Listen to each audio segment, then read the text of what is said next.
el instituto y vamos a comenzar. Es una suerte también que se esté grabando la sesión, así las personas que no puedan asistir lo van a poder recuperar de la grabación. Bueno, en principio me voy a presentar y también para conocernos un poco voy a esperar que ustedes hagan lo mismo brevemente. Yo soy el licenciado Llanos, soy psicólogo de profesión, egresado de la carrera de psicología en la San Simón. Bueno, hace tiempo, ¿no? Y estoy casi alrededor de unos 40 años en el rubro de la psicología. En este sentido, creo que la experiencia que he tenido, espero que les sirva y compartamos este tema apasionante de las dificultades de aprendizaje desde mi experiencia, desde mi perspectiva teórica y también de todo lo que podemos esperar de este material que vamos a compartir. Ya, he trabajado en varias instituciones, en especial en colegios aquí en Oruro, en la ciudad de Oruro, pero también tengo experiencia en la formación superior, como en distintas universidades privadas.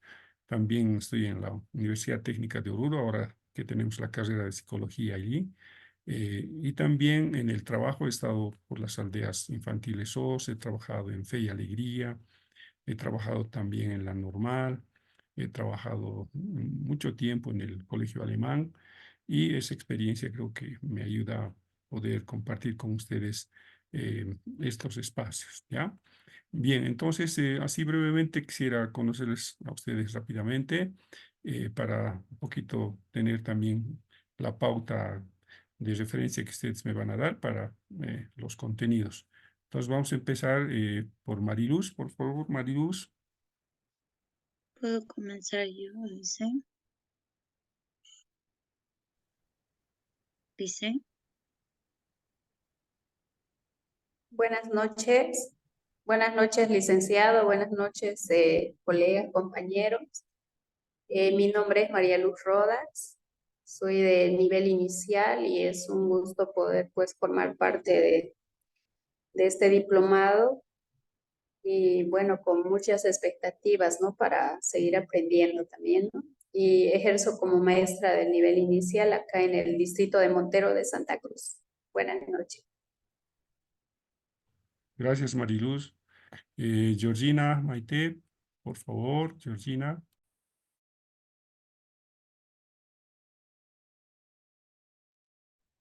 Buenas noches, licenciado y compañeros. Bueno, yo soy psicóloga de profesión, recién nomás egresé de la universidad y bueno, estoy realizando las prácticas en unidad educativa. Sí, eso no va a ser ya, dicen, gracias. Gracias, Georgina, gracias. Muy breve, pero gracias. Jesús Cruz, Buenas noches, licenciado. Buenas noches, compañeros. No sé si se me escucha. sí, se escucha, Jesús, se escucha. Ay, buenas noches. Bueno, yo soy recién titulado. No ejerzo lo que es la carrera, pero estoy tomando estos cursos para actualizarme, ¿no? En lo que es el conocimiento y la información. Porque estoy, bueno, en postulaciones para unas pasantías que son en el área educativa. Entonces, es una información complementaria que me va a ayudar bastante, ¿verdad?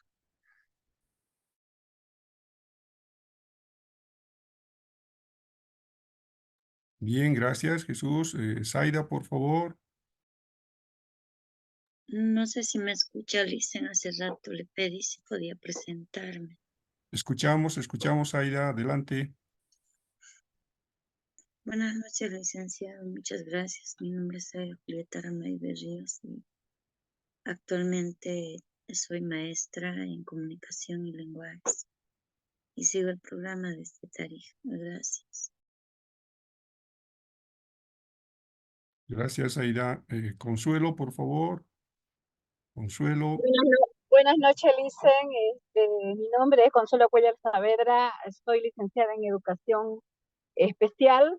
Trabajo aquí en Santa Cruz, en el Colegio Ana Núñez Jordán, y también tengo la otra especialidad que soy licenciada o sea, en Derecho, soy abogada aparte de eso. Tengo un placer de estar participando de este diplomado para aprender un poquito más. Gracias, Consuelo. Por último, Gabriela, por favor.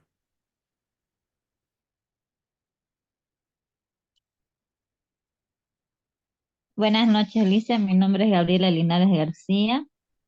Soy licenciada de Educación Especial. Trabajo en Santa Cruz. Estoy trabajando ahorita en la normal Enrique Pinó de intérprete de LCB Lice. Bien, gracias, Gabriela. No sé si alguien más falta. Creo que estamos ya todos o todas. Bien, no hay más, ¿no? Bueno, entonces, con esa referencia de ustedes, voy a también tratar de darles un material que les ayude y les complemente pues en su trabajo, ¿ya? Bien, vamos a empezar la pequeña presentación. En principio vamos a acudir a una experiencia. Les voy a mostrar algo gráfico de un caso de un niño que tiene problemas de aprendizaje y voy a tratar a partir de esa experiencia introducirme al tema, ¿ya? Por favor, un segundito, comparto.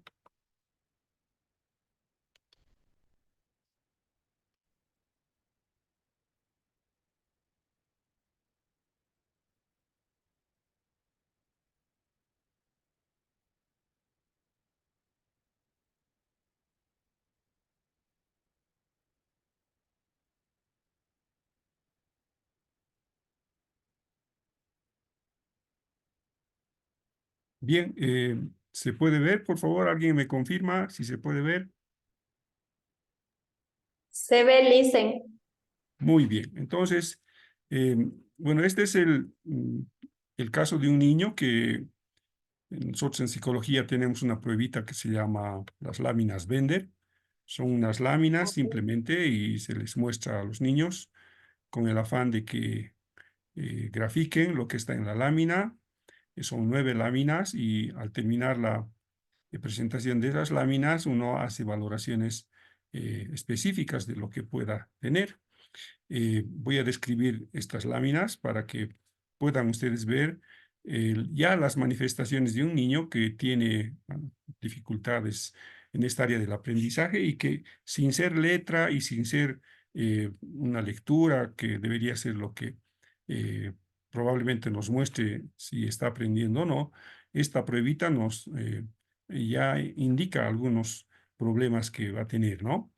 Por ejemplo, en esta lámina, en esta gráfica que ustedes pueden advertir, el niño tendría que haber dibujado un círculo, como ustedes ven, un círculo y un rombo, ¿no? Un rombo y está unido en su vértice con la tangente del círculo.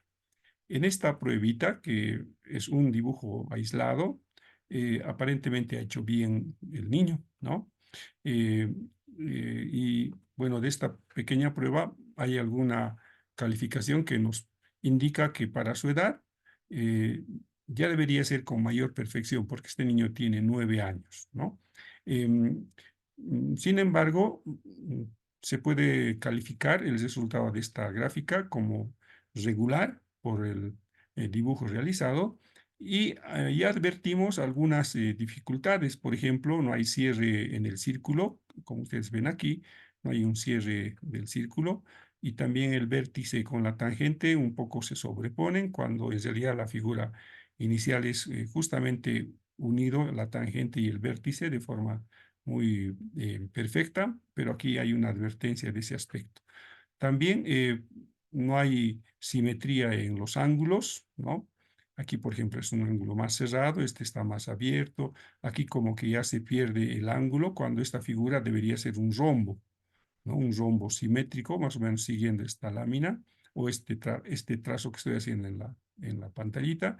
Pero como ustedes ven, ya hay cierta distorsión de la forma, que también es otro indicador, este punto, ¿no? Bueno, en la segunda lámina que le mostramos son una serie de puntitos, en realidad 11 puntos que debería dibujar el niño. Aquí ya podemos advertir que en vez de puntos, a principio dibuja puntitos, ¿no? Aquí ya ustedes tal vez puedan advertir una alteración de la figura, ¿no? No es un punto, más bien parecería que fuera una coma. Aquí también hay otra alteración de la figura, no es un círculo que pueda diferenciarse el punto. Aquí hay, este quizás es la mejor reproducción del gráfico, pero a diferencia de estos pueden ustedes notar cómo va cambiando, ¿no? Y también empiecen a notar que aquí al principio lo hace bien, después ya pierde casi todo el interés en la reproducción de sus puntitos y aquí ya va distorsionando casi completamente, ¿no? Aquí pueden ver dos círculos en realidad, un círculo sobrepuesto, una figura ovoide, cuando en realidad la lámina estímulo es una serie de puntos, ¿no? Eh, todo este dibujito viene en una lámina aparte, ¿no?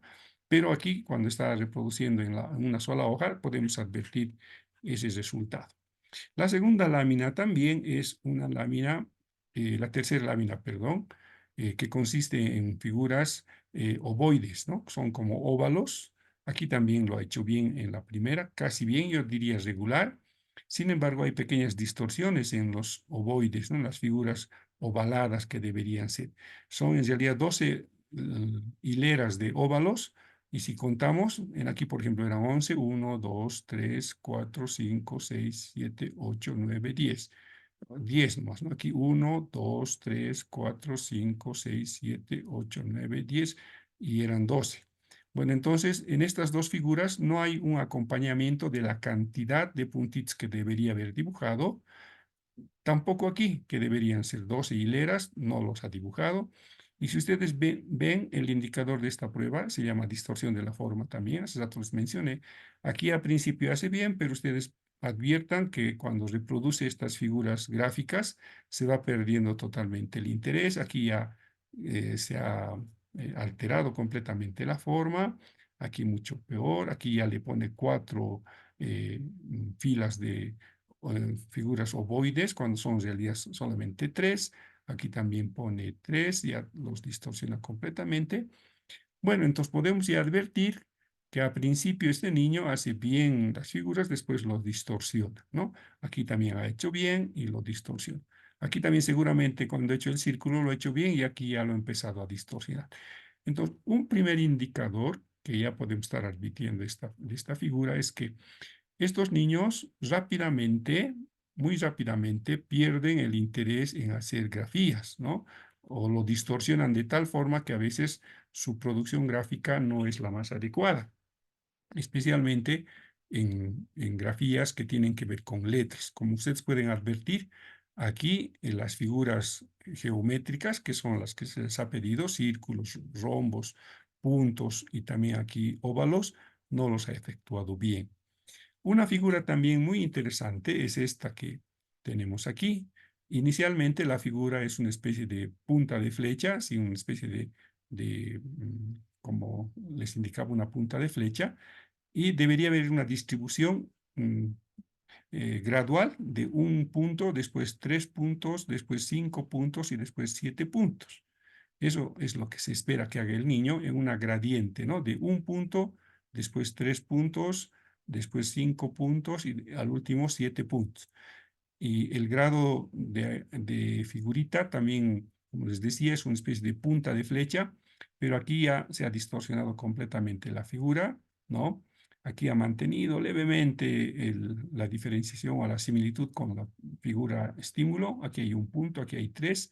Aquí podemos advertir los 5, pero ya el ángulo y el acercamiento también a esta otra hilera se ha perdido. Aquí peor, ¿no? Aquí hay los 8 puntos, no son ya 7, sino lo ha distorsionado casi completamente. Aquí completamente ha habido una distorsión de la forma. Otro aspecto que podemos hacer notar ahora es que los niños con estas características a veces distorsionan fácilmente el estímulo, ¿no? Y no se percatan de los errores que cometen, ¿ya? Si el niño tuviera mecanismos de autorregulación de su producción gráfica, por ejemplo, aquí podría contar 11 puntitos y percatarse, ¿no? Una vez que ha terminado. Por ejemplo, si yo fuera el niño, contaría 1, 2, 3, 4, 5, 7, 8, 9, 10 y me constataría que falta uno. Entonces, trataría de integrar el punto para completar la figura estímulo. Aquí de la misma forma, ¿no? Son 12 hileras, solamente he copiado 10. Si tendría esta capacidad de autorregular mi producción gráfica, yo podría constatar que son 10 y tendría que aumentar 2 hileras más. Entonces, un niño con aprendizaje normal o un niño, entre comillas, que puede autorregular su producción gráfica, tiene esa capacidad de irse controlando la producción gráfica, ¿no? En el caso de la escritura, por ejemplo, lo vamos a ver después, se puede autocorregir. Por ejemplo, está escribiendo su nombre, digamos, Freddy en imprenta, y si yo en vez de poner la R he puesto la E, inmediatamente me doy cuenta. Y al darme cuenta, yo también advierto que eso estaba mal y lo voy corrigiendo. Entonces, el mecanismo de autorregulación que deberían tener estos niños no está bien desarrollado. Es otra característica también del niño, ¿no?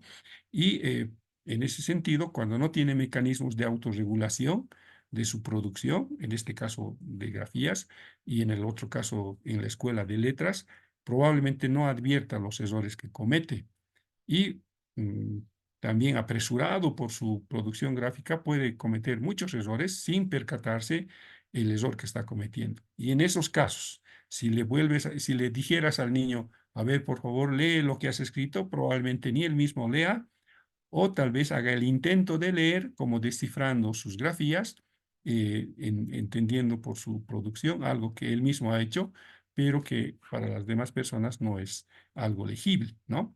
Y así como estaba indicando en estos casos, por ejemplo, otra figura que también debería ser es esta, por ejemplo, ¿no? Que es una figura así con tres líneas o tres líneas, ¿sí? Sin cerrar el cuadrado. Y aquí debería venir una especie de sinusoide que es como un gusanito que aquí, por ejemplo, lo ha invertido la sinusoide. Es una línea sinusoidal, ¿no? Como un gusanito, como una S en realidad, y que debería venir a tocar esta tangente de la figura ondulada con el vértice de esta figura de unión de tres líneas, ¿no? Pero aquí totalmente lo ha alterado, ¿no? Lo ha cambiado. En otra figura también que es muy popular aquí, las sinusoides, por ejemplo, es esta, ¿no? Que debería dibujar originalmente un trazo de esta forma, más o menos así, como un gusanito, pero con subidas y bajadas, ¿no? Y de arriba igual, ¿no? Con una especie de ondulada, así, para que pueda copiar bien y hacer bien la grafía. En este caso, miren cómo el trazo ha hecho perder las líneas sinusoidales y lo ha casi rayado en una línea más, ¿no?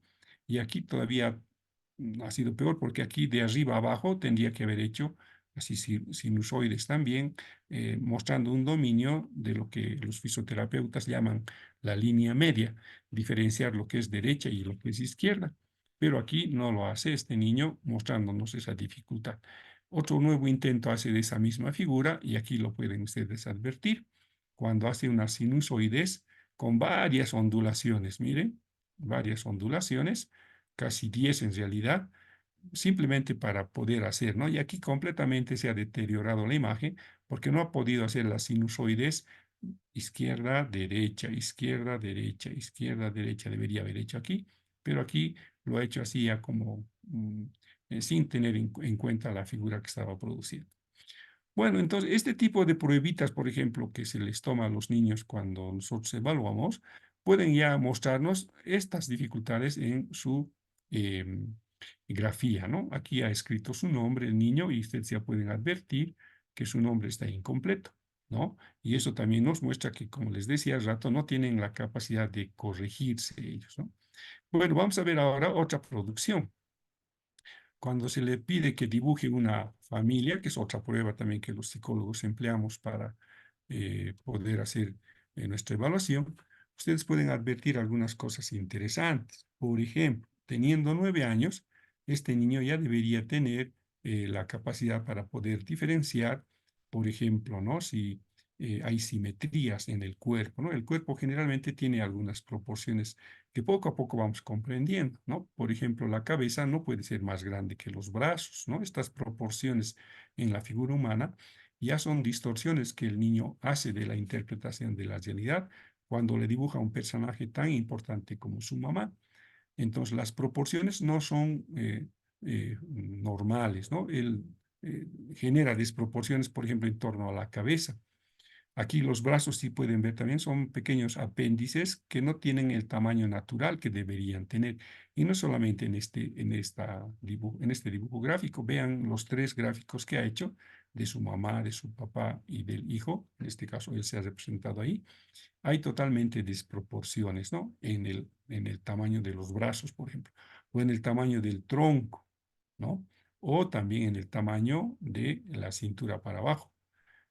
Aparte de desproporciones, hay también asimetrías.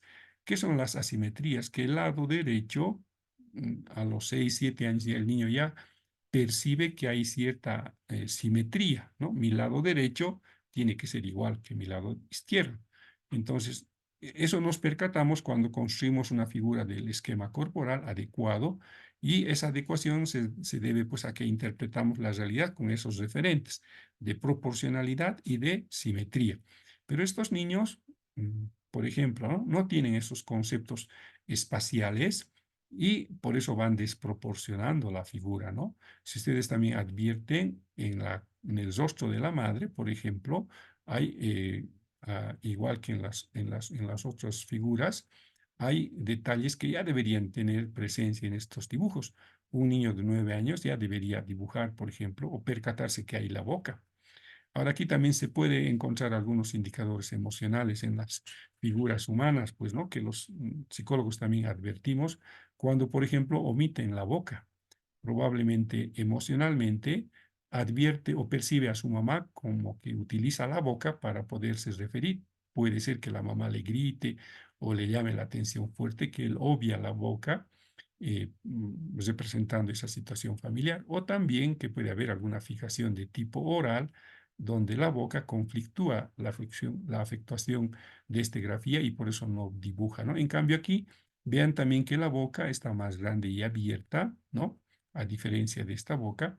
Y estas ideas de cómo el niño dibuja también nos muestran, ¿no? Que en los dibujos ellos ya deberían tener algunas precisiones. Ellos no advierten ese tipo de características. Hay un autor que es Macover, y este autor, cuando califica un dibujo de la figura humana, coloca, por ejemplo, según la cantidad de detalles que tenga un dibujo gráfico, se calcula una edad mental. Cuando no colocan los apéndices de los dedos, aquí ya un niño de 9 años ya debería tener el concepto de que su mano tiene 5 dedos. Y una figura humana donde no tenga dedos, probablemente también eso muestre algún indicador emocional, pero el que no ponga los dedos ni en las manos ni en los pies, porque fíjense, los pies aquí están como mutilados, ¿no? Solamente la figura del papá tiene pies, o pies en realidad, ¿no? Pero la mamá y el hermano o el hijo no tiene. Tampoco tiene dedos, lo que nos muestra que ellos, su figura de garabato, así más o menos lo podemos definir, correspondería a una edad de 5 o 6 años, ¿no? Por lo que ustedes pueden advertir que cierto retraso en su desarrollo madurativo no le permite, pues, advertir esos detalles de la figura humana. Bueno, entonces, en los dibujos también podemos, ¿sí? Dígame, pregunte. Mi amor, estoy pasando clase, estoy escuchando, no puedo escuchar a él y a usted. Está Bueno, abierto, tengan pues cuidado tengan escucharla cuidado con su conmigo. audio, por favor, está abierto.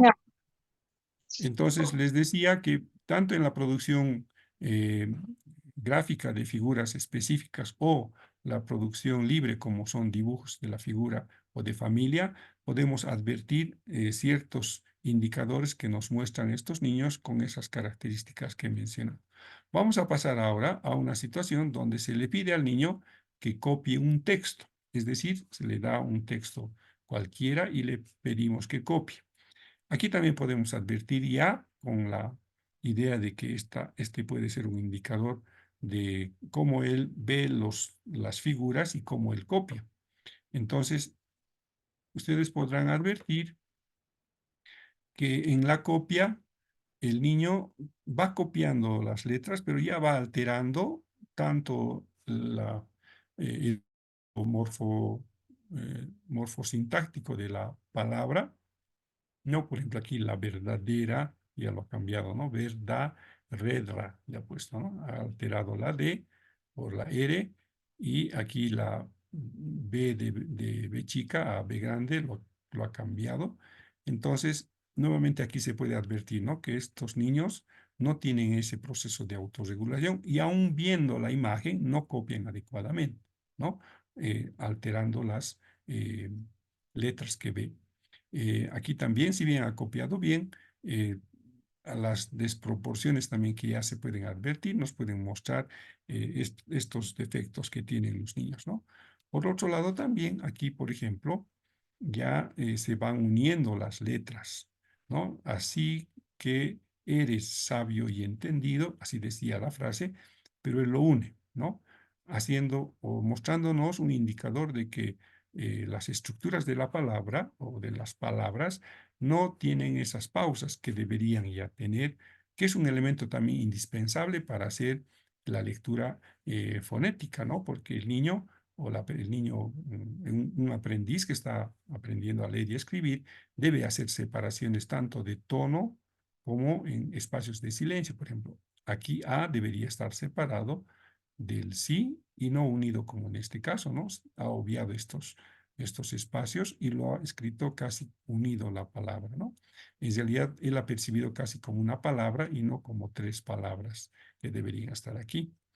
Aún viendo, ¿no? Esa es la condición que pone aquí el niño. Está viendo la letra, pero no está copiando bien. También podemos advertir aquí, por ejemplo, cómo ha cambiado la D con la L, ¿no? Modesta debería decir y él molesta colocado. También aquí, en vez de escribir frutos, escribe frutos, ¿no? Se ha comido la R y la U. Aquí también en su conducta noble debería decir. Aquí ha obviado, ha omitido la N, aquí ha obviado también o ha omitido la T y ha unido, ¿no? Como ustedes pueden advertir, en tu conducta noble debería decir, pero él ha copiado en tu uniendo estos tres y conducta ha omitido esas letras, esas sílabas y ha obviado, ¿no? Entonces, esto también nos muestra que estos niños tienen mucha dificultad para poder advertir su propia producción, si está haciendo bien o está haciendo mal, ¿no? Y aquí pueden ustedes también, como ejemplo, ver todas las alteraciones que va haciendo, ¿no? Estos, por ejemplo, que son espacios que no se diferencian, cambio de letras, C por S, O por A, ¿no? Espacios también. Y así, esta es la producción gráfica de un niño de esa edad con todos estos errores, ¿no?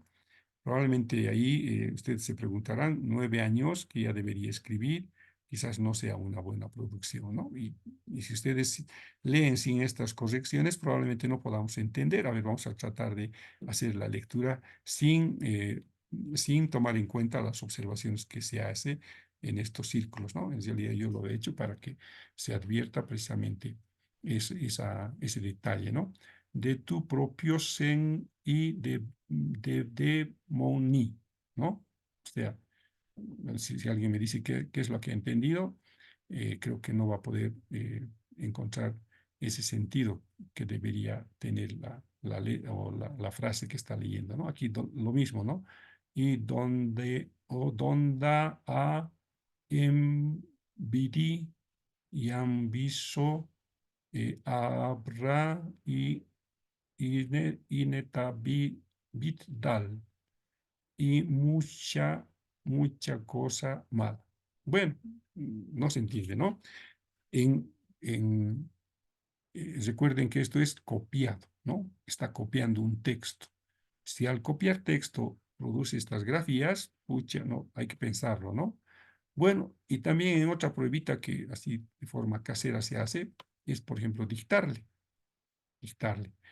Aquí, cuando se hace la producción del copiado, lo que se está valorando es la capacidad visual que reproduce un texto. En realidad, lo que está viendo debería traducirlo a gráfico. Entonces, aquí se puede detectar, ¿no? Si tiene mala percepción visual y también mala producción gráfica, ¿no? Porque una cosa es ver y otra cosa es decodificar gráficamente. Entonces, aquí probablemente es dos indicadores podamos identificar, ¿no? Si el niño tiene algún problema visual, puede ser un indicador. Entonces podemos aquí nosotros identificar que tal vez el niño tenga problemas de visión y como no está viendo bien, por eso tal vez está copiando mal.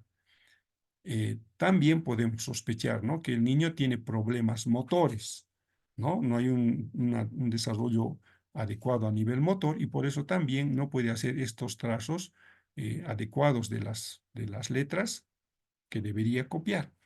Pero también a nivel fonológico, que es un elemento del lenguaje, el nivel fonológico es que el niño tenga esa capacidad de separar, ¿no?, o reconocer qué fonemas están estructurados en una palabra. Por ejemplo, en la palabra pelota, yo tendría que reconocer 3 sílabas, ¿no? Pelota, y 6 fonemas. La P de P, ¿no? La E, la L, la O, la T y la A, que son a nivel fonemático ya unidades de sonido que deben ser traducidos en letras, ¿no?, en grafías. Aquí este niño tiene esa gran dificultad de que la descomposición fonética no acompaña su producción gráfica. Entonces, puede que el niño, al descomponer esa imagen que está viendo, no se percata de estas unidades fonéticas, silábicas también, y por eso no hace un buen copiado. Bueno, es una hipótesis, ¿no? Pero veamos ahora cómo produce cuando se lo leemos o cuando le dictamos. Aquí, cuando se dicta, nosotros estamos acudiendo al estímulo auditivo, porque el niño está escuchando, ya no está viendo, está escuchando y se puede, con esta pequeña pruebita de un dictado, advertir si lo que escucha es capaz de ponerlo en grafía, ¿ya? En grafía. Entonces aquí van a ver que hay más errores, ¿no? Van a ver que hay más errores y los errores son los siguientes. A ver, vamos a advertir algunos. Entre otros, eso es lo que se decía, ¿no? Entre otros, separado, y miren cómo él une, ¿no? Entre loros, ¿no? Entre otras cosas, debería decir, cosas lo ha hecho bien, ¿no? También cuando ustedes adviertan este tipo de casos y algunas letras ellos hacen bien, como por ejemplo cosas, ¿no? Pueden ya ahí ustedes tener un elemento que también hay que tomar en cuenta estos niños, es las cosas que puedan hacer bien. Cuando hacen cosas bien, eso de alguna forma equilibra, ¿no?, aquellas cosas que hacen mal.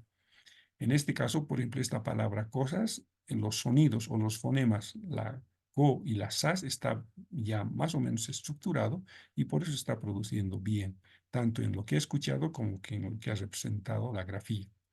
Pero aquí, entre otros, por ejemplo, la T probablemente tenga problemas, ¿no? Y vamos a advertir también que en otros lugares produce eso, ¿no? La pobre, ¿no? Aquí debería haber escrito la pobre y miren cómo la pobre ya ha completamente distorsionado la grafía. Aquí también nos puede indicar este dibujo que el problema auditivo ya se está notando cuando él no puede reproducir las sílabas, las que tienen la R de por medio, ¿no? Por ejemplo, bra, pro, tra, tre, tra, gra, etcétera, etcétera, ¿no? Aquellas trilíteras que llaman, que están combinadas con una R, probablemente ya ahí nos advierte, ¿no? Casi igual, por ejemplo, otras debería haber escrito bien, T-R-A, pero aquí el problema es de que ese tipo de letras o sonidos trilíteras que tienen 3 letras, especialmente unidas con la R, tiene un gran problema, ¿no? Porque aquí igual, la pobre debería haber escrito pobre, ya distorsiona completamente. Entonces, un indicador más que estamos notando. La pobre muchacha se ha comido la palabra muchacha y había escrito aquí deshacer, ¿no? 2 viajes, ¿no? Aquí miren cómo la S de viajes lo cambia de lugar, ¿no? Y no advierte, lo pone como intruso la S antes de la G y también lo coloca la S después de la G, ¿no? Cuando la palabra o el sonido era viajes, él escribe viajes, ¿no? Diario se lo come, a la fuente, al fuente, ¿no? No haces la separación, a la fuente, al fuente, ¿no? Bueno, también aquí que estaba a 1,5 millas, debería decir milla y, bueno, esto todavía no se advierte porque este es un error ortográfico, sí, pero puede ser que el sonido no se diferencie de la I y de la M, y por eso lo ha unido, ¿no? Y media de la cosa. Noten también que aquí no hay capacidad de separar las sílabas, ¿no? Lo une, tanto en lo que ve como en lo que escucha, une las sílabas. Eso también ya nos dice que el niño a nivel morfosintáctico tiene alguna deficiencia, porque no sabe reconocer los espacios o diferenciar, ¿no? Las letras que son artículos, la, por ejemplo, o los conectores de la casa, por ejemplo, ¿no? Pero ustedes pueden ver ahí que este tipo de errores es muy común. Otra vez vuelvan a notar donde hay las trilíteras, hay siempre errores, ¿no? Bueno, entonces ustedes pueden advertir que en este tipo de producción hay un terrible problema en los niños, ¿no? Bueno, voy a dejar de compartir para hacer algunos comentarios respecto a esto. Qué bien, ya se han juntado varias personas, ¿no? A los que se han unido recién, buenas noches, yo soy el licenciado Llanos, ya estamos empezando la clasecita. Y quisiera, si han ido viendo, que comenten este tipo de producciones, si ustedes han notado también que hay niños en su experiencia como docente que han mostrado estos indicadores. Entonces tienen la palabra para poder comentar esta situación.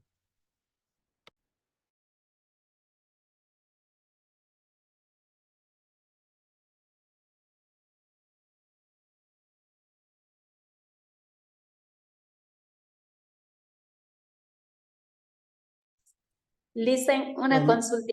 Sí, La, sí, sí, María la Luz. primera grafía que mostraba, ¿de qué edad es el niño? ¿Entre qué edades oscila? 9 años, entre 8, casi Ah, llegando a 9. Y como les ah, decía, ya debería producir, ¿no? Ya debería hacer la diferencia de la simetría, principalmente del cuerpo, las proporcionalidades, ya debería tener concepto de ese tipo de criterios. Pero como han visto en la producción gráfica no hay, ¿no? y otra consultita, este tipo de problemas, digamos, de la escritura en este caso, ¿cómo se denominaría? ¿Es una dislexia o de qué otro tipo de problema, digamos, tendría? Este niño sí tiene una profunda dislexia, ¿no? La dislexia, lo vamos a ir viendo después, es un problema de lectura. Es una falta o falla de reconocimiento fonético, donde el niño no puede advertir el sonido que le corresponde a la grafía específica y también en su cerebrito eh, eh, procesa de otra forma la información, de tal forma que esos indicadores que hemos ido viendo son muy comunes, ¿no? Que una letras o que agregue algún sonido más extra, como si fuera una especie de intruso, ¿no? En vez de escribir bra, escribe ba nomás. Entonces, los sonidos se vuelven conflicto para el niño con dislexia, ¿no? Y también cuando hace la lectura, probablemente el niño también no va a reconocer estos sonidos adecuadamente, o si los reconoce, no los va a incorporar como letras completas o palabras completas, sino va a leer como partes nomás, ¿no? Eso, cuando conozcamos el tema de la dislexia, lo vamos a ir precisando. Pero ustedes pueden advertir, ¿no? Que en esa forma de cómo el niño en sus grafías nos muestra ya indicadores, creo que también simplemente revisando un cuaderno de un niño, ni siquiera evaluándole, pueden ustedes advertir esta serie de indicadores, ¿no? En su producción gráfica. Listo, Ah, gracias, Lisa. gracias, Mariluz. ¿Alguien más quisiera comentar o tal vez complementar algún tipo de observación a lo que hemos ido viendo?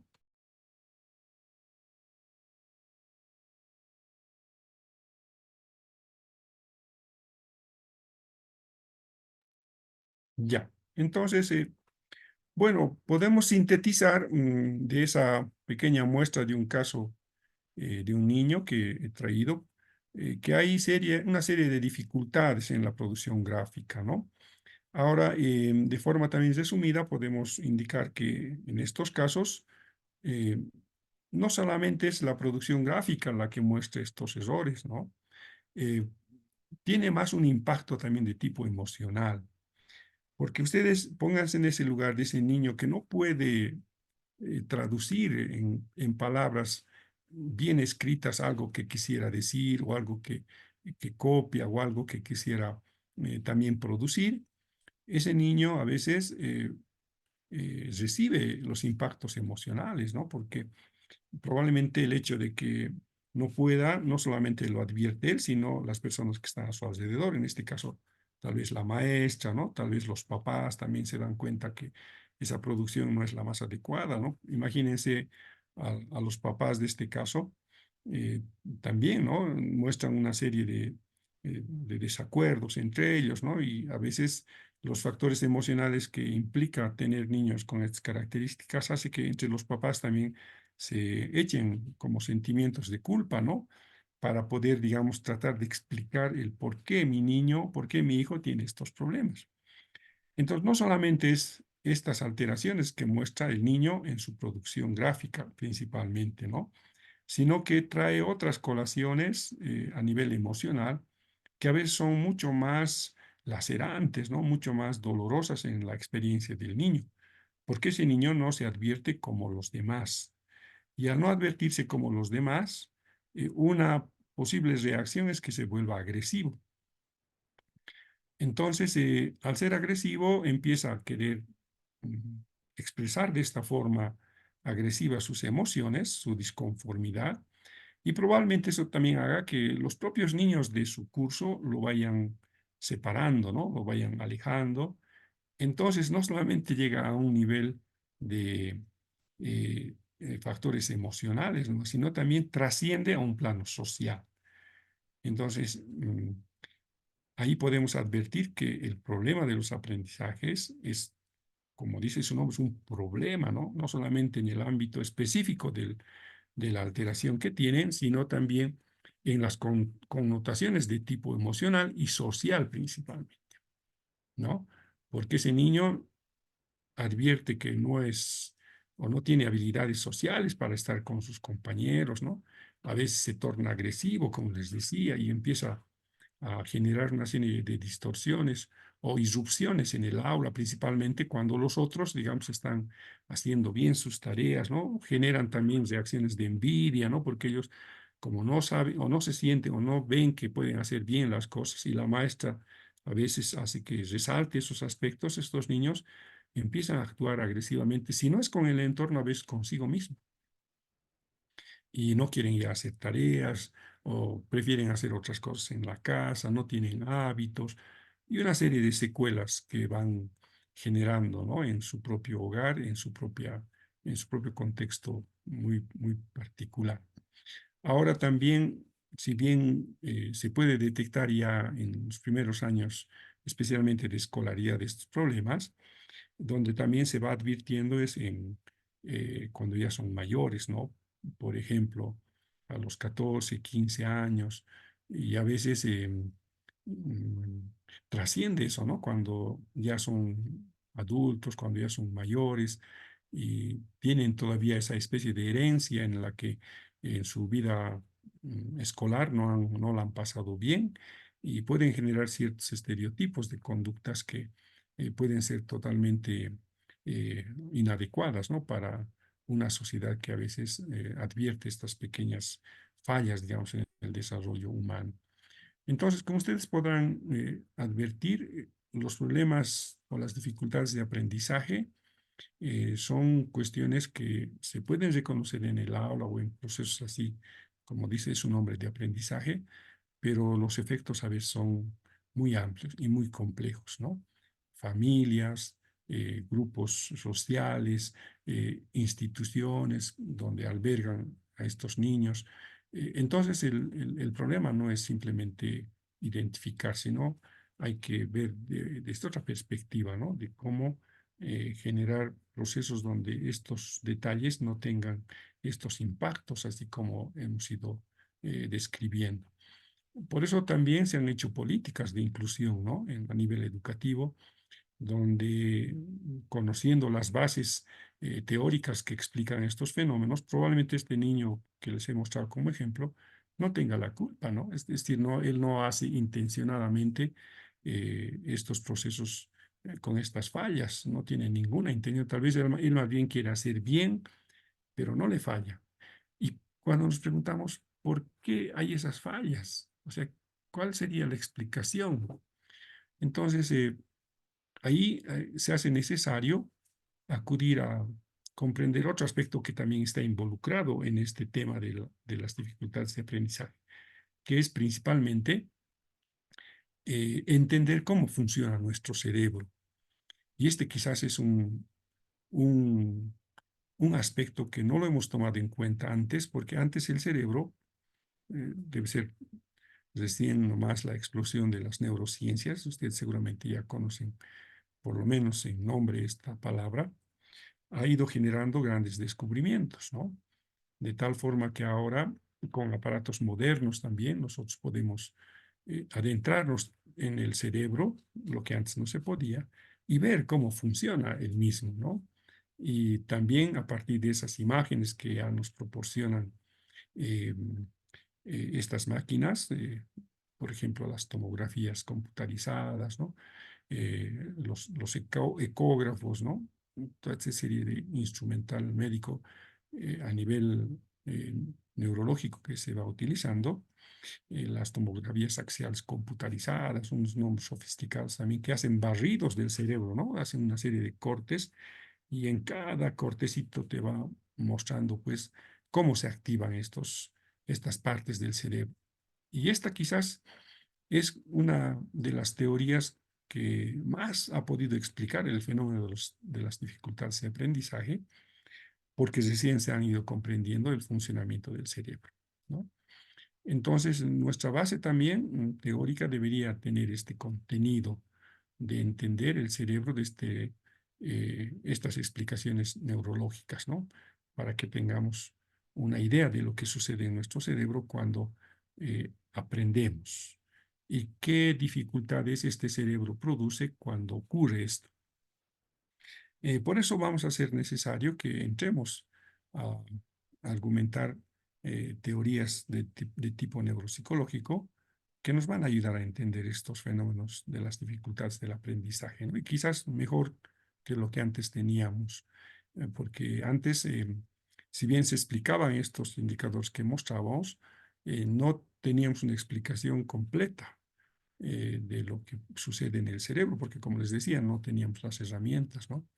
Por ejemplo, en el caso de este niño, probablemente el funcionamiento específico para la lectura no sea la más adecuada en los casos de dislexia, ¿no? Y no porque él no quiera, ¿no? No quiera leer, sino que su cerebro está funcionando de otra forma.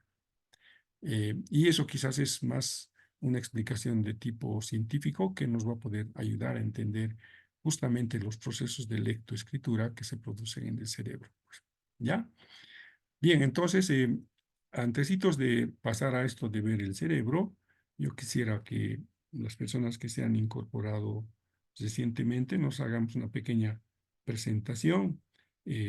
Voy a ceder la palabra a los que se han incorporado recién y de forma voluntaria, ¿no? Presentarse brevemente para que así yo conozca quiénes o más o menos qué tipo de actividades realizan. Brevemente, ¿no? Tal vez su nombre y a qué se dedican o qué están trabajando. Por favor, entonces, les voy a ceder la palabra a quienes se han incorporado recién. Por favor. Buenas noches, licenciado. Mi nombre es Angélica Pazzi Caro. Hola, ¿me escucha? Sí, Angélica, adelante, adelante. Trabajo acá en Santa Cruz, trabajo en un centro de educación especial con discapacidad intelectual. Trabajo con el nivel de tercer grado. Soy maestra de educación especial y bueno, yo con las que está mostrando los indicadores. Siempre nosotros a veces nos traen al colegio o a nuestro centro ya niños de regular ¿no? Que están en un tercer o en un segundo grado, incluso en un cuarto, y los remiten a nuestro centro, justamente por esas características, ¿no? Pero ya en este caso ya son más graves, ya que mucho más antes de eso, a veces ellos van a otro centro donde tienen dificultad de aprendizaje, pero pese a ello, si no han dado resultado, entonces en segunda instancia los traen a nuestro centro, donde nosotros atendemos a niños con discapacidad intelectual y también autistas, moderado y grave. Bien, Eso es lo que puedo gracias, en mi Angélica. presentación. Buenas Gracias, noches. muy amable, Angélica. Qué bien, ¿no? O sea, hay también experiencia de por medio. ¿Alguna otra persona que se ha incorporado recién? Una breve presentación, por favor.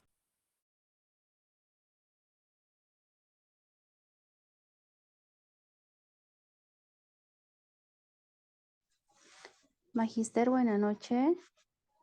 Buenas noches, Nidia, adelante.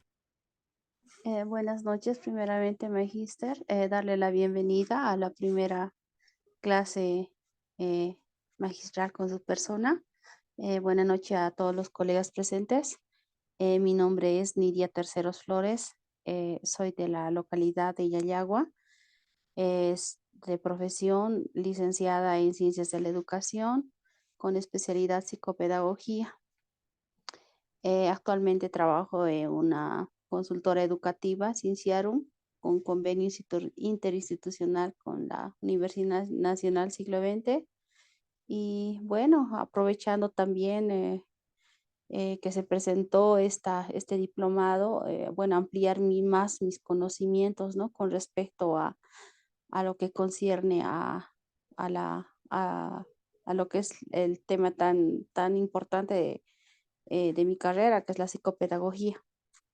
Eso sería todo, Magíster. Muchas gracias por cederme la palabra.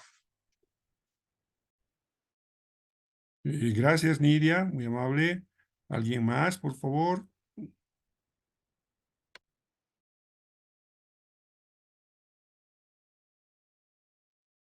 Buenas noches. Buenas noches, buenas noches. Adelante. Mi nombre es María Silva Cordero. Yo igual trabajo en educación especial. Vivo aquí en Santa Cruz. Yo trabajo con niños con discapacidad intelectual y autistas. Y bueno, el curso que estoy tomando igual es para poder aprender un poco más y poder manejar más, ¿no? Lo que es el trabajo con estos niños igual. Gracias, María, muy amable. Gracias. ¿Alguien más?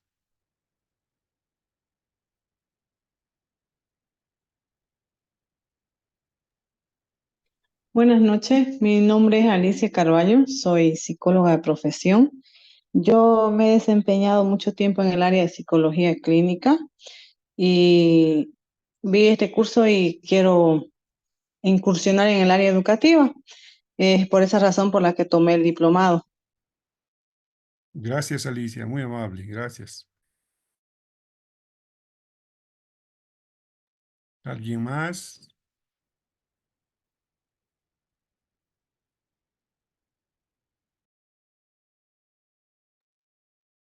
Bueno, seguramente en otros momentos vamos a tener para conocernos y cuando participen vamos a tener el gusto de con la exposición y tengo preparado también una para compartir pantalla, entonces voy a hacer uso de eso.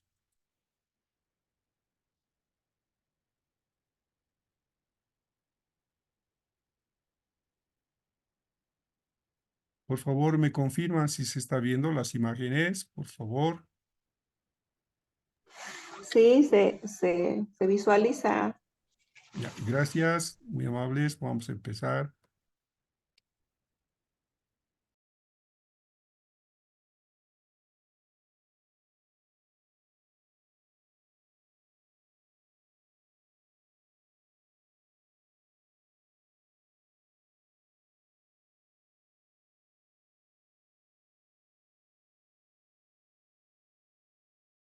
Bien, vamos a comenzar con este tema de las dificultades de aprendizaje y como les decía, se hace necesario una pequeña introducción a la parte de la explicación desde las neurociencias y quiero compartir unas imágenes con ustedes para que podamos a partir de ello entender algunas ideas del funcionamiento de nuestro cerebro, especialmente en torno al aprendizaje.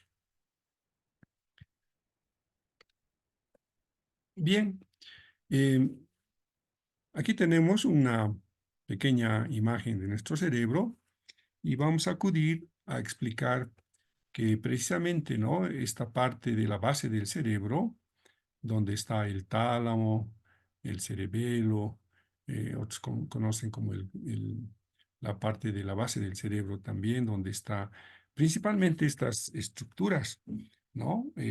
Las vamos a ir identificando. Tenemos aquí, por ejemplo, en esta parte de la base del cerebro, tenemos lo que se denomina el cuerpo, en la formación reticular. Ustedes pueden leer en la imagen este aspecto, ¿no? Hay una serie de especie de tubular, ¿no?, donde se puede advertir precisamente este aspecto. Vamos a utilizar el punterito para que nos guiamos.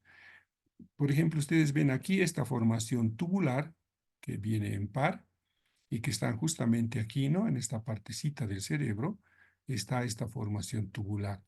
¿Qué se llama esta formación tubular? Se llama formación reticular.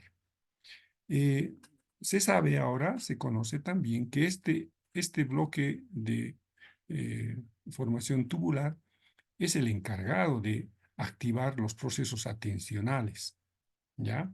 Es decir, en este momento, por ejemplo, la capacidad de atención que tenemos está regulado por esta formación tubular. ¿Y qué es lo que significa esta capacidad atencional? Es en activar nuestros órganos sensoriales de tal forma que absorbamos la información del exterior a través de nuestros sentidos. Cuando esta formación reticular no está activada o está regularmente activada, se asocia con estados de somnolencia, es decir, por ejemplo, ¿no?, que nos estemos por dormir, o también se activa cuando el cansancio en nuestro cuerpo hace que esta formación reticular empiece a apagarse, generando un estado de somnolencia en contraposición con el estado de alerta. Sin embargo, por ejemplo, si en este momento yo hiciera un fuerte ruido con intensidad, ese sonido fuerte que ingresaría a nuestro cerebro nuevamente le activaría a esta formación reticular. Entonces, esta formación, esta estructura nerviosa, es la encargada de encender el switch de atención o apagar el switch de atención.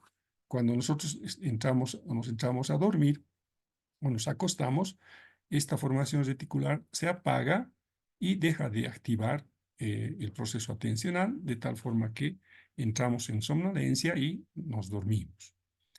Bueno, ¿por qué es importante conocer esta formación reticular? Porque en muchos de los casos nuestras reacciones o nuestros procesos atencionales dependen de esta estructura, ¿ya? Cuando es muy sensible y es muy irritable esta estructura, podemos tener como resultado de esas condiciones un cerebro altamente sensible a los órganos, a las informaciones sensoriales. De tal forma que esta especie de irritabilidad nerviosa puede generar o producir un conglomerado de información sensorial que no estaría bien regulado porque este sistema estaría dejando de actuar, haciendo y cumpliendo la función específica que debería tener. Ahora, lo vamos a relacionar también con la otra estructura que está encima de esta formación reticular, que es el tálamo. El tálamo es una estructura nerviosa en formación de par que está justamente ubicado en este sector, ¿no? Este sería el cuerpo calloso y está aquí el tálamo, en este lugar, ¿no? Entonces, ¿por qué digo que debemos comprender bien? Porque cuando ingresa información por la formación reticular, Este se dirige a los núcleos del tálamo que están aquí. Son varios núcleos, ¿no? Que ahorita no es necesario explicarles, pero hay una formación de núcleos aquí y el tálamo es el encargado de dirigir. Cuando ingresa información, dirige la información, puede ser al sector visual, que es en el lóbulo occipital, ¿no? O puede ser una información de tipo auditiva, que va a ir generalmente al lóbulo temporal, después lo vamos a ver en otra lámina, o tal vez puede recoger información de la piel, que es la información somatosensorial que se recoge en este lugar del lóbulo parietal, ¿no? Entonces, los órganos sensoriales recogen información del exterior, se canaliza por la formación reticular, activando los procesos atencionales, y estos procesos atencionales hacen que la información sensorial específica, por ejemplo, vista, oído, cuerpo o tacto, vayan al lugar específico para poder reconocer esa información sensorial. Cuando la formación reticular no está bien activada, el núcleo semejante a un varita en la calle, un varita de tránsito, no va a poder dirigir adecuadamente las señales sensoriales al lugar específico. Por ejemplo, si aquí tenemos la vista, imaginemos los globos oculares, y esta información ingresa a la formación reticular activándola, y el tálamo debería dirigir a esa información que proviene del órgano sensorial visual para llevarlo al lóbulo occipital o enviarlo al lóbulo occipital para que haga el análisis respectivo. Vamos a explicar después cómo hace el análisis respectivo. Cuando la formación reticular no está activada o está medianamente activada, el tálamo puede sufrir un desvío de esta información sensorial y en vez de ir a un lugar específico, podría detenerse ahí o ir a otro lugar, generando esta especie de confusión o alteración de la información sensorial que recibe. Entonces, la formación reticular junto con el tálamo son los encargados de la recepción de la información sensorial y enviar a la parte cerebral, en la parte de la corteza cerebral, el lugar específico donde se va a procesar la información. Entonces, muy importante, ¿no? Muy importante. Niños que no tienen activadas la formación reticular, tiene también sus indicadores de qué es lo que activa la formación reticular. Uno, por ejemplo, puede ser la intensidad de los estímulos. Por ejemplo, un ruido fuerte, como les decía hace rato en el ejemplo, puede hacer que se entre en estado de alerta por la activación de la formación reticular, la intensidad del estímulo que ingresa con fuerza. Otro también puede ser, por ejemplo, la información que recibe de las necesidades internas. Por ejemplo, un cuerpo con sed, ¿no? Un cuerpo con sed, en ese estado de demanda o necesidad de ingerir líquidos, ese cuerpo va a ir a activar la formación reticular, haciendo que la formación reticular priorice, ¿no?, el ingreso de esa información y sea enviada rápidamente al lóbulo frontal, donde se va a efectuar el programa para poder hacer la búsqueda del líquido que va a equilibrar ese desequilibrio interno que está ocurriendo a falta de líquido elemento, en este caso, algo que hidrate el cuerpo. Entonces, una forma también de activar la formación reticular había sido por las necesidades internas del organismo. Bueno, con esa breve explicación de cómo en la base del cerebro tenemos un órgano sensorial, en este caso un órgano nervioso que conecta con la información sensorial y distribuye la información adecuadamente, vamos a poder ahora ver lo que sucede posteriormente en el cerebro con la siguiente imagen. Bueno, aquí vemos ya un cerebro en su corte lateral y sagital más, donde podemos advertir ya ciertas áreas del cerebro. Es necesario entender también esto porque, miren, cuando a veces no conocemos hacia dónde debe ir la información, a veces quizás no advertimos de su importancia. Y si leemos ahorita las indicaciones, por ejemplo, la corteza auditiva está en este sector del lóbulo temporal. Este sería el lóbulo. Antes de pasar a eso, reconoceremos el cerebro. Este es el lóbulo temporal, este es el lóbulo parietal, ¿no? Esto de aquí de la parte de atrás es el lóbulo occipital y este es el lóbulo frontal. ¿no? Y van a ver cómo se integra estas áreas del cerebro cuando activamos o cuando el sistema de la formación reticular activa el funcionamiento de la misma. Entonces, advirtamos los sectores también donde esas informaciones recibidas por los órganos sensoriales se van a activar. Por ejemplo, todo lo que escuchemos, en este momento ustedes mismos, al escuchar mi voz, están activando la corteza auditiva que está aquí, ¿no? Si también están viendo esta imagen, están activando la corteza visual, ¿no? Que está aquí. Si estarían haciendo algo, por ejemplo, hurgando algo o sintiendo tal vez la incomodidad de la silla o tal vez la incomodidad de su posición en este momento en la mesa o en el escritorio, ¿quién nos da esa información? Había sido la corteza somatosensorial, que está ubicada en este lugar, ¿no? Corteza somatosensorial. Entonces, miren aquí, el cerebro tiene áreas donde recibe información de los órganos sensoriales y los deposita, pero no los deposita simplemente como que aquí terminó el flujo de la información nerviosa. En una primera instancia lo deposita en la corteza visual y esta corteza visual incluso se subdivide en tres: corteza visual primaria, corteza visual secundaria, corteza visual terciaria. ¿Por qué hace esta distribución en todos los lugares que recibe la información? En este caso, la corteza visual primaria, en este sector estaría ubicado la corteza visual primaria. Muy próxima a ella, en este lugarcito de aquí, estaría la corteza visual secundaria. Y muy cerca también de ella estaría la corteza motora o corteza visual terciaria. ¿Por qué hace esta diferenciación el cerebro en áreas? Porque cuando recibe información en la corteza visual primaria, recibe como que de primera mano, ¿no? Así, por ejemplo, si ahorita la persona está viendo una flor, inmediatamente la flor llegaría aquí y donde la persona reconocería esa imagen en la corteza visual primaria. Pero para reconocer esa imagen visual de una flor, esta corteza visual tiene que mandar esa información a las áreas de asociación, que son ya corteza visual secundaria. ¿Por qué lo envía a ese lugar? Porque esa imagen de primera mano, que es la imagen de una flor, no solamente tiene que ser una imagen, sino conocer los detalles. Por ejemplo, los colores que tiene esa flor. Puede ser un color rosa, por ejemplo. Entonces, ese detalle de reconocer, por ejemplo, el tamaño también, una flor roja grande, una flor rosa pequeñita, o varias flores, o todos los detalles que la imagen va a ir descomponiendo, eso se realiza en la corteza visual secundaria. Asociadas también con otra información, porque miren, estas flechitas que están con negro nos muestran también ese flujo informativo nervioso. La corteza visual primaria ha mandado a la corteza que se llama corteza de asociación parieto-posterior la información de primera mano recibida por la vista y lo envía a esta corteza de asociación. Lo mismo hace la corteza auditiva.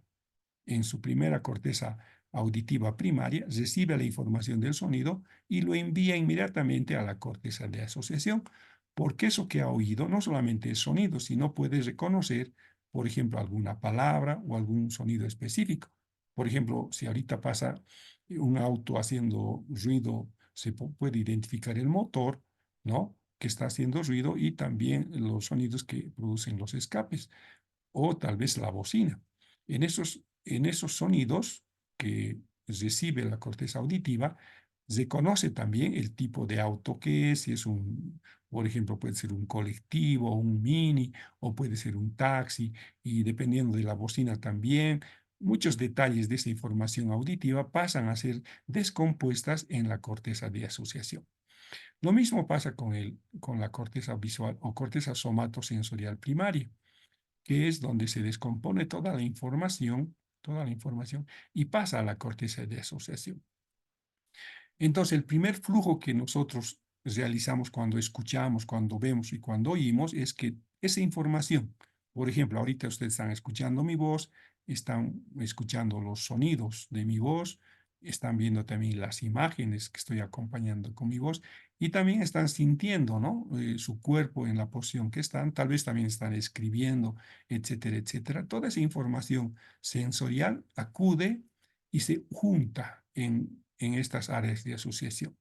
Las áreas de asociación, como su nombre dice, asocian, complementan la información. Por ejemplo, yo he visto una imagen de una flor. Esa imagen de esa flor lo he descompuesto, es una rosa. Inmediatamente ese sonido de rosa lo complemento o lo asocio a esa imagen que he recibido y probablemente también lo asocie a la información somatosensorial que me recuerde esa rosa, por ejemplo, que le han regalado a usted una cantidad enorme de rosas, eran olores fraganciosos. La corteza eh, eh, olfativa está debajo de este lóbulo temporal, ¿no? Si alzáramos este lóbulo temporal, ahí abajito está la corteza olfativa, que también provee información, ¿no?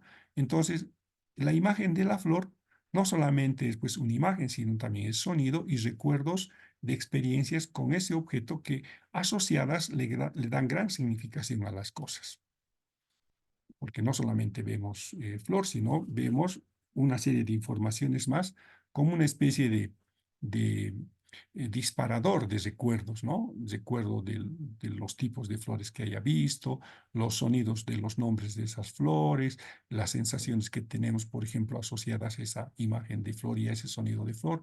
Por ejemplo, puede ser, les decía, la fragancia del olor, puede ser la textura, la suavidad de los pétalos o tal vez el dolor que causa las espinas. Toda esa información se asocia aquí. Y para que se asocie aquí, como les decía, pasa de la corteza primaria, pasa por la corteza secundaria y en este lugar se asocia de forma complementaria. La diferencia también entre esta zona de asociación y esta zona de la corteza visual primaria es que las células aquí son, en este lugar, son con axones largos, ¿no? Es decir, sus colitas de las neuronas son largas. En cambio, aquí las colitas de los axones son pequeñas.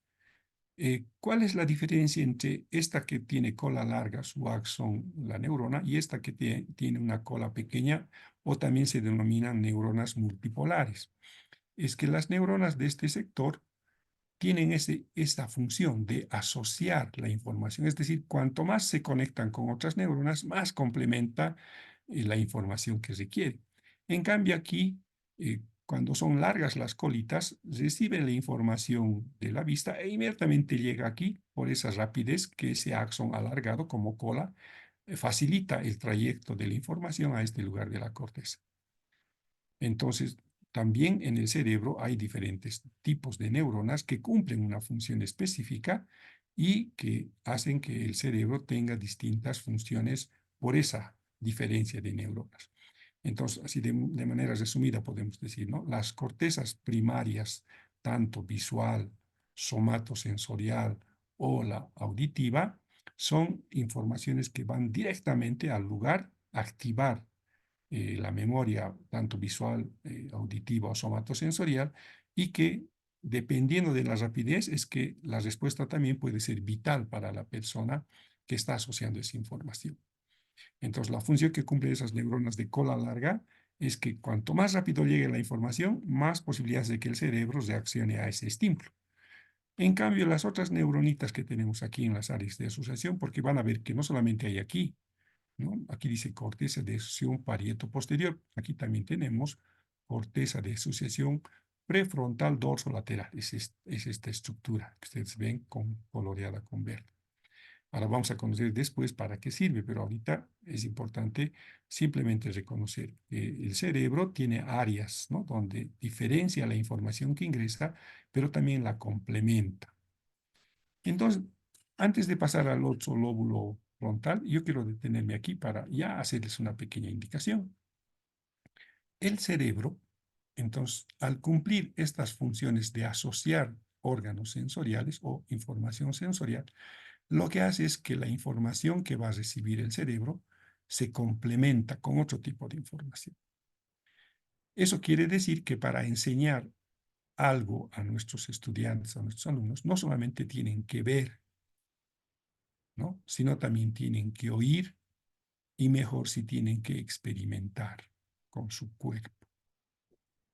Porque así garantizamos que los canales sensoriales, tanto, por ejemplo, aquellos que ingresan por la piel, por el sentido del tacto, como por la audición, el oído o por la visión, esa información se complementa en estas áreas de asociación. Y son las que mejor garantizan que la información va a ser complementada. Pensemos ahora en personas ciegas. Por ejemplo, la persona ciega, probablemente algunos circuitos que llegan de su ojo, de su sentido visual, no llegan al lóbulo occipital. Entonces, esta área que no recibe información visual se va a ir atrofiando.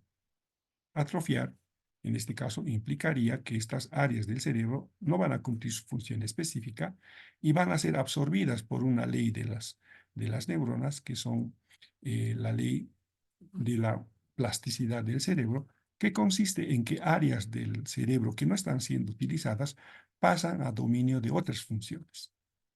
Entonces, las personas ciegas, por ejemplo, van a tener en muy cortito la corteza visual, pero van a prestar esos lugares a otros órganos sensoriales. Por ejemplo, los ciegos van a tener habilidades auditivas. Entonces, este lugar se va a extender a ganar estos espacios y van a absorber estas neuronas para suplir, se podría decir, o complementar esa ausencia de imágenes, y lo van a fortalecer los sonidos que reconozcan. Eso es interesante, ¿no? Considerarlo, ¿no? Ahí se abre la posibilidad de que nuestro cerebro puede rehabilitarse. Cuando ha perdido funciones, como en este caso la vista, por ejemplo, puede extenderse o aprovecharse ese resto de áreas de cerebro que no van a ser utilizadas por la deficiencia visual o por la ausencia visual, y van a ser compensadas por otras funciones, por esta ley de la plasticidad del cerebro. El cerebro se vuelve así, tan plástico, ¿no? Que las neuronas que no está utilizando lo utiliza ahora para complementar otras funciones. Entonces, interesante información, ¿no? Para entender cómo funciona el cerebro. Una vez que ya asocia la información en la corteza de asociación parieto-posterior, y miren cómo el color nos extiende hasta la parte trasera también, ¿no? Si se dan cuenta, este es un corte del cerebro, estamos viendo la parte interna de este sector, podemos ver que la corteza de asociación parietal posterior se extiende hasta la hendidura del hemisferio en esta parte, ¿no? Es decir, trasciende a este otro lado. Entonces, podemos aquí advertir que esa información sensorial inicial que ha sido recibida por este lugar, ahora va a pasar y se va a enviar por una especie de vía inmediata hacia la corteza frontal. ¿Y qué característica tiene la corteza frontal? Es una corteza altamente ejecutiva. Aquí es donde se programa las conductas respuestas, ¿no? O las respuestas a través de lo que sería las funciones ejecutivas, que también se denomina, es decir, la planificación de nuestras respuestas. Y miren que aquí toda esa información que ha sido enriquecida por todos los órganos sensoriales, ¿no? Porque aquí también llega incluso la información olfativa, todo tipo de información llega aquí. Con esa riqueza de información se envía al lóbulo frontal, especialmente a la corteza de asociación dorsolateral, prefrontal, y aquí el cerebro lo que hace es analizar nuevamente la información, retroalimentada con, por ejemplo, con este campo visual frontal, que es el que más se utiliza cuando constata. Cuando yo les decía, ese niño que les mostré en el caso, no corregía sus errores. ¿Por qué no corregía? Hasta aquí funcionaba bien su cerebro, pero cuando hacía y ejecutaba las respuestas motoras de escribir letras o escribir lo que ve o escribir lo que escucha, no tenía la capacidad de autorregular su producción. Cuando tenía que dibujar 11 puntos, dibuja 10 puntos. Cuando tenía que dibujar 12 hileras, dibuja 10 hileras. ¿Dónde está fallando ese cerebro? En esta parte del control ejecutivo. Ese cerebro o esas habilidades que tiene ese niño no están todavía desarrolladas en las funciones ejecutivas. Y por eso él no advierte los errores que comete, tanto al escribir como al leer, y probablemente eso también le vaya dificultando el acceso a la lectoescritura de forma normal, porque las funciones ejecutivas estarían alteradas o estarían pobremente enriquecidas, ¿no? Valga las palabras que he utilizado, ¿no? Que no están tan fortalecidas las funciones ejecutivas y por eso el niño con estas características no controla y no regula su producción gráfica. Muy cerca al lóbulo prefrontal, alguien ha activado su micrófono, por favor, tal vez podrían apagar. Ya, gracias. Les decía, una vez que la información sensorial llega al cerebro prefrontal, en el área prefrontal se planifica la respuesta que vamos a dar. Esta planificación luego, vamos a ver en la otra hojita, va a empezar a producir la respuesta motora, porque ustedes aquí deben leer regiones de la corteza motora secundaria. Tanto para hablar como para escribir, aquí es donde el cerebro, el prefrontal, va a fabricar, va a programar la respuesta y va a enviar inmediatamente a este sector motor para que se efectúe la respuesta. ¿Ya? Pero antes, como les decía, se va a retroalimentar visualmente para ver si se corrige lo que se está queriendo asociar o si no, se deja que la planificación esté enteramente comandada por las funciones ejecutivas. Vamos a pasar una lámina, vamos a ver ahora el recorrido que hace, ¿no? De este sector que es el sector de la corteza prefrontal de asociación, ahora va a pasar a la corteza motora primaria, ¿no? Miren aquí, corteza motora primaria. Toda esa información que ha recibido ahora viene a la corteza motora primaria. Y también hay otro sector que se llama la área motora suplementaria. ¿Qué es lo que hace esta área motora suplementaria? Es la que con las regiones motoras cinguladas, estos son los cíngulos, así se denominan también, van a precisar la respuesta, ¿no? Tanto en precisión como en coordinación. Por ejemplo, ¿no? Cuando si voy a escribir lo que he escuchado, para escribir bien, estas regiones de los núcleos cingulados van a hacer que estos movimientos sean precisos y los correctos. Por eso llegan a este lugar, a hacerse asesorar por estos núcleos cingulados, de tal forma que la producción gráfica sea correcta, tanto en el sonido que he escuchado como en la precisión de la grafía que requiere. Cuando yo les decía, hay procesos alterados de simetría o de proporcionalidad en el caso que les mostraba, probablemente esas regulaciones tanto de tamaño como de simetría no estaban reguladas por estas áreas singuladas porque tal vez llegaban empobrecidas la información aquí o realmente no participaba este sector con la regulación de la precisión de sus movimientos. Y de aquí va a pasar a otro sector más, que ya es la otra lámina. Perdón, ahí ya no tenemos más. Y van a pasar luego a la corteza, perdón, al área de ejecución del movimiento, reguladas ya en este caso por el cerebelo.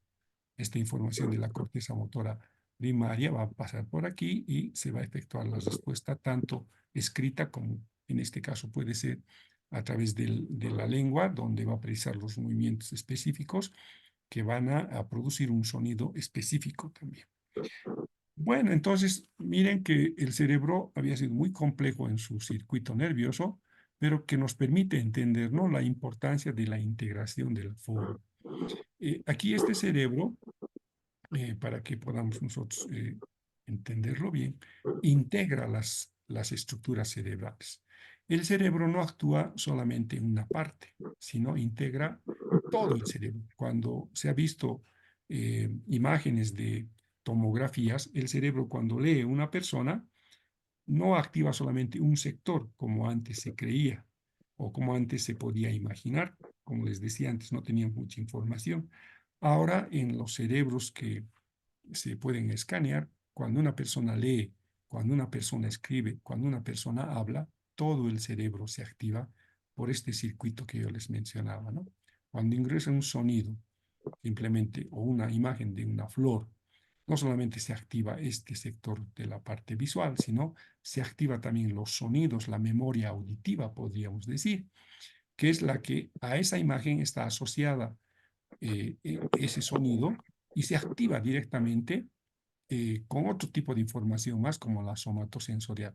Es decir, un estímulo puede activar todo el cerebro, de tal forma que esa complementariedad de información sensorial es determinante para que la planificación de la respuesta en el futuro a esa imagen o a ese estímulo visual o a ese estímulo sensorial, auditivo o somatosensorial se complemente con una respuesta motora adecuada. Si aquí al área de asociación solamente va a llegar de forma privilegiada información visual, pero no información auditiva o restos de información auditiva o resto de información somatosensorial, esta información que va a recibir esta parte del cerebro va a estar muy empobrecida. Así empobrecida va a viajar al lóbulo frontal y al tener empobrecida la información, también su respuesta motora va a ser empobrecida. Y aquí ya estamos viendo una clave para poder hacer la rehabilitación, ¿no? Si nosotros quisiéramos rehabilitar a ese niño, por ejemplo, tendríamos que no solamente hacerle escuchar sonidos, fonemas, ¿no? Que tiene una palabra, sino también asociar esos fonemas a imágenes. No solamente a imágenes y sonidos, sino también a movimientos que tiene que precisar. Por ejemplo, a diferencia de la A, cómo se mueve el cuerpo o cómo debe sentir el cuerpo para diferenciar una A de una O en el trayecto de esas grafías. Entonces, la información que podemos nosotros ahora utilizar con este tipo de información, valga la redundancia, es vital para la rehabilitación, porque activando varios sectores del cerebro, aseguramos que el cerebro procese la información adecuada con información enriquecida y con esa información enriquecida planifique respuestas, ¿no? Y también no solamente planifique respuestas, sino precise movimientos de tal forma que se reconozcan y sean legibles tanto en la producción gráfica como en la producción sonora. Y de eso el cerebro nos ayuda de cierta manera como la base del fundamento de esa acción. Bien, entonces ahora podemos entender que el cerebro se basa principalmente de la información sensorial que va a recibir, ¿no? Entonces, una primera regla, podríamos decir, para atender casos de niños con dificultades de aprendizaje es que valoremos en principio cómo está recibiendo la información o qué tipo de información está recibiendo. Porque hemos entendido que de ese órgano sensorial que está recibiendo información, esta va a viajar esa información a la corteza de asociación. En esa corteza de asociación se va a asociar la información, se va a comparar, se va a relacionar, se va a inferir quería decir aquí, y se va a compartir sus características. Por ejemplo, si ha visto una flor, les decía como ejemplo, ¿no? Ha visto una flor. Cuando el niño llegue a ingresar esa información sensorial, cuando vaya a su corteza de asociación, ahí va a decir, esta es una rosa, no es un clavel, ¿no? Entonces va a comparar. También va a asociar por el color. Este color rojo de una rosa se parece al clavel rojo también que tenía, por ejemplo, ¿no? Y lo vas a relacionar. Estas rosas se regalan cuando es el cumpleaños, cuando es el Día de la Madre. O también se puede inferir. Están regalando rosas porque seguramente está enamorado. O también se va a decir, es igual que las rosas, es igual que los lirios, por ejemplo, ¿no? O las amapolas. Entonces, el niño o las personas asociamos en este lugar las características que han ingresado como información sensorial y esas informaciones sensoriales las asociamos. Y para eso les decía, utilizamos neuronas multipolares, no solamente esas neuronas con una colita, sino con varias colas, y lo que hacen esas colitas, que son en realidad axones, es intercambiar información. Una neurona intercambia información en toda dirección. Y en toda dirección quiere decir que manda información visual, manda información auditiva, manda información somatosensorial, olfativa, etc. O sea, toda esa información lo asocia. Y así, con esa información sensorial asociada, recién va al lóbulo frontal. en el lóbulo frontal, con esa información sensorial asociada, se planifica y coordina las respuestas. Y para coordinar la respuesta y planificar, uno tiene que generar qué respuesta va a ser, ¿no? Dependiendo de la información sensorial. Por ejemplo, si me ha regalado una rosa a una persona, entonces yo diré qué bueno que es esta persona, está reconociendo algo en mí y fabricaré la respuesta. Entonces, ¿qué debo hacer para recibir esta rosa? Tal vez agradecer y decir muy gentil de su parte. Entonces, ahí ya se coordina qué respuesta voy a dar, ¿no? Esto va a generar circuitos nerviosos, que son esquemas cognitivos, que son en realidad planificaciones, ¿no? Y que eso pueden ser desde muy simples hasta muy complejos. Y solamente así, cuando se genera este tipo de circuitos, se guarda en la memoria y se coordina con los hemisferios también. Y recién evacúa respuesta, que puede ser una respuesta motora o un pensamiento o una creación. En esa perspectiva, miren cómo los mecanismos neuropsicológicos hacen que las respuestas sean muy complejas, ¿no? Muy complejas o también sencillas y simples, como si nos podríamos imaginar simplemente una respuesta de reconocer el sonido que la imagen me ha traído, por ejemplo, decir rosas, nada más. O ya, por ejemplo, relacionar rosas con afecto, con sentimiento, tal vez con experiencias muy agradables anteriores, etcétera, etcétera. Entonces, miren cómo un estímulo puede, desde su información sensorial, fabricar respuestas muy complejas, ¿no? Que pueden estar asociadas a pensamientos, ¿no? O incluso a acciones creativas, ¿no? Por ejemplo, si a mí me han regalado rosas, digamos, yo cómo poder agradecer en gratitud o en correspondencia a ese gesto amable la próxima vez que yo le vea a mi amiga o a mi amigo. Probablemente la sofisticación de mis respuestas va a generar pues, un pensamiento más elaborado o tal vez me genere algo creativo. Si a mí simplemente me han regalado unas rositas en un ramo, tal vez yo la próxima no solamente le regale las rosas, sino le agregue unos chocolates o unos vinos más para que la gratitud en esa forma creativa sea mucho más significante. Entonces, como ven, el cerebro trabaja de esa manera. Ahora, imaginémonos qué sucede con los niños con problemas o dificultades de aprendizaje.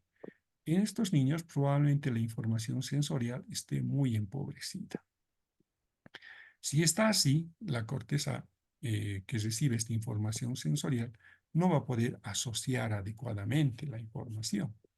Y por supuesto no va a poder asociar, o si va a asociar va a ser muy levemente, ¿no? No va a poder comparar. Por eso les decía, ese niño que ha dibujado un bracito más corto que el otro, ese niño pues no está comparando, no está diciendo los dos lados de mi cuerpo son iguales, ¿no? Mi mano derecha con mi mano izquierda son igualitos en tamaño.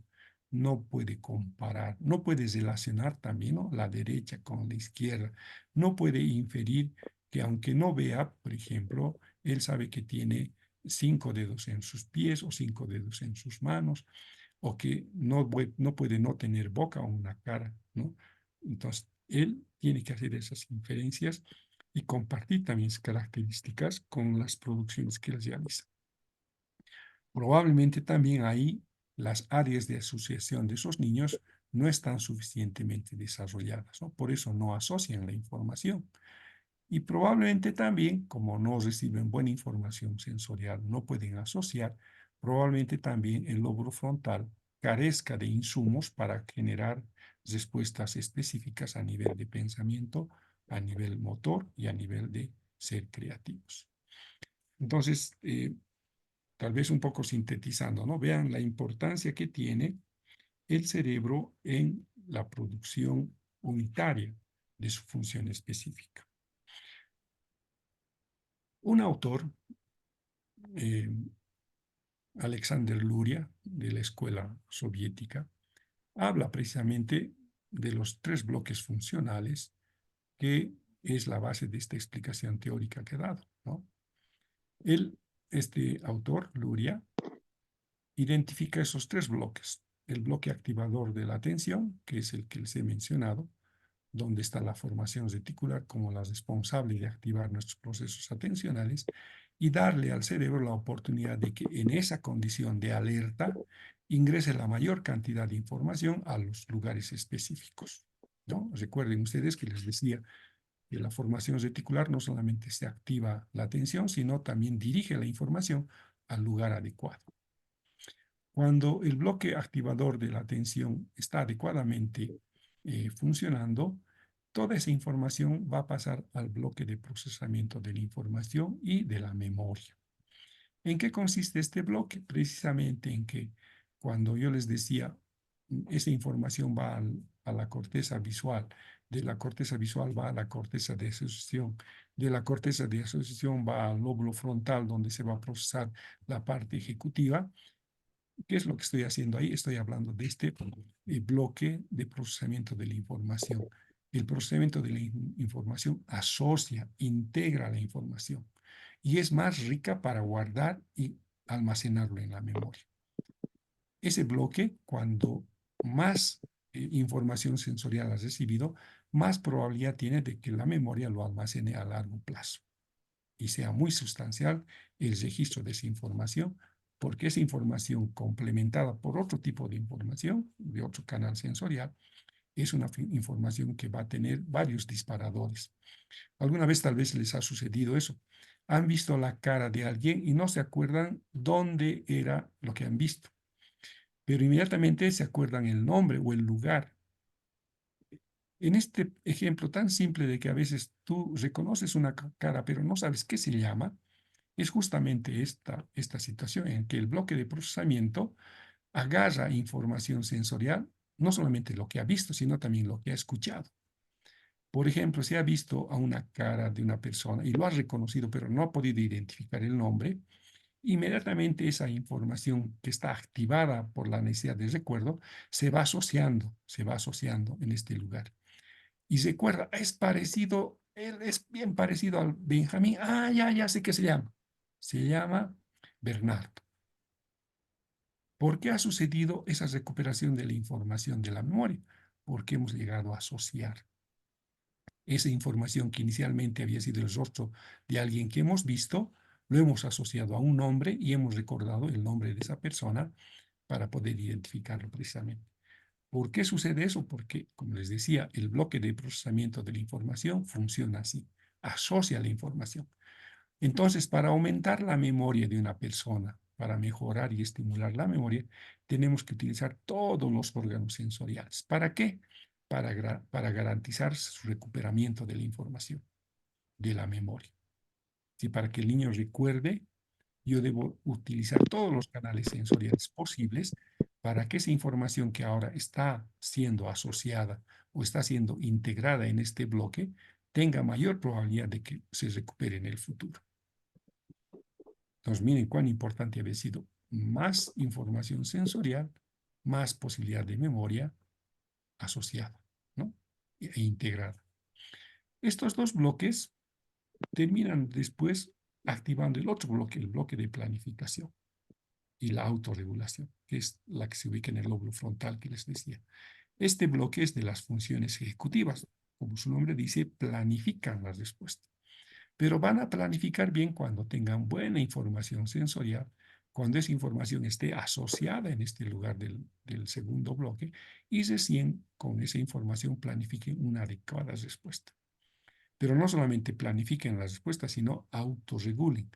¿Qué quiere decir eso? Que lo que yo voy a efectuar como respuesta a esa información sensorial sea exactamente la que he planificado. Por ejemplo, si estoy escribiendo pelota, yo tengo que autorregular, o sea, verificar si esos sonidos que identifican a esa palabra pelota han sido bien escritos. Entonces yo tengo que tener esa capacidad de autorregular mi producción, sea gráfica, sea auditiva o sea de tipo manual, yo tengo que regular. Entonces esa capacidad de regulación está en este tercer bloque, que es específicamente el lóbulo frontal. ¿Y en base a qué funcionan estos dos, la planificación y la autorregulación? En base a estas dos anteriores que le han brindado la información. Entonces la autorregulación es una forma de controlar nuestra producción que enriquece la producción misma y permite que nos adecuemos gradualmente a lo que nos exige el entorno. En el caso, y volviendo al niño que les había mostrado que tenía esa producción de un dibujo totalmente distorsionado, podemos ahora advertir que los mecanismos de autorregulación me pueden facilitar corregirme a mí mismo si tendría este bloque activado y con buena información. Bien, voy a detener la presentación, por favor, para ir. Ahora sí. Bueno, nos queda todavía 8 minutitos del tiempo asignado y voy a cederles la palabra para que tal vez alguna pregunta, tal vez quieran complementar también la información, vamos a poder compartir. Entonces, les voy a ceder la palabra. Si tienen preguntas, tal vez algún comentario o tal vez quisieran que repita alguna parte, podemos aprovechar estos últimos minutitos de conexión para hacer eso. Tienen la palabra, estimados participantes.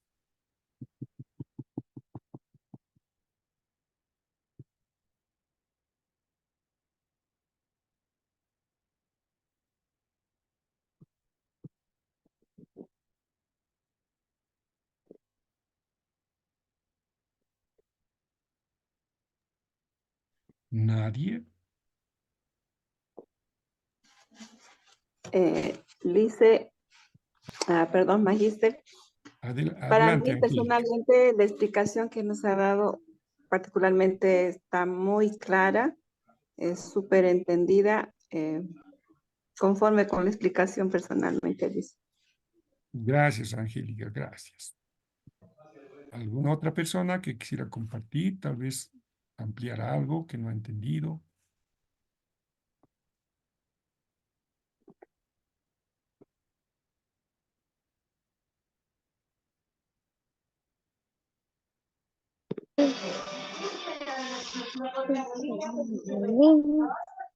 Miriam, ¿quieres decir algo, Miriam? ¿Quieres preguntar algo, Miriam?